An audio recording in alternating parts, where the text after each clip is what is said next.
નમસ્કાર મિત્રો, વિડીયોમાં તમારું સ્વાગત છે। તો મિત્રો, અત્યારે હાલની ખૂબ જ મોટી અને દુઃખદ ખબર સામે આવી રહી છે। જી હા મિત્રો, તમને જણાવી દઈએ કે ચક્રવાત મોન્થા મધ્યપ્રદેશના દરિયા કિનારે ત્રાટકતા મોટા પ્રમાણમાં નુકસાન કર્યું છે। આંધ્રપ્રદેશના મછલીપટ્ટનમના કિનારે ચક્રવાત ત્રાટકતા હજારો વૃક્ષો જમીનદોસ્ત થયા છે, તો અનેક મકાનોને મોટું નુકસાન થયું છે। જી હા મિત્રો, ચક્રવાતને કારણે આંધ્રપ્રદેશ, ઓડિશા, તમિલનાડુ, તેલંગાણા, પશ્ચિમ બંગાળ અને કેરળમાં ભારે વરસાદ શરૂ થયો છે।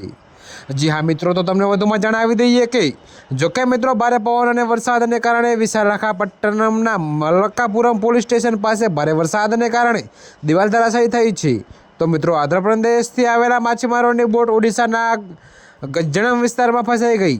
જોકે મિત્રો, વાવાઝોડાના ઝંઝાવાતથી મોજાને કારણે માછીમારો માટે પરત ફરવું મુશ્કેલ બની ગયું છે।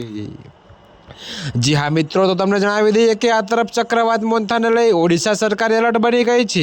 ઓડિશામાં 11,000થી વધુ લોકોને સ્થળાંતરિત કરવામાં આવ્યા છે। 30,000 વધુ લોકો માટે તાત્કાલિક શિબિરો તૈયાર કરવામાં આવી છે। જોકે મિત્રો, એનડીઆરએફની પહોંચ અને ફાયર બ્રિગેડની 123 ટીમો તૈનાત કરવામાં આવી છે।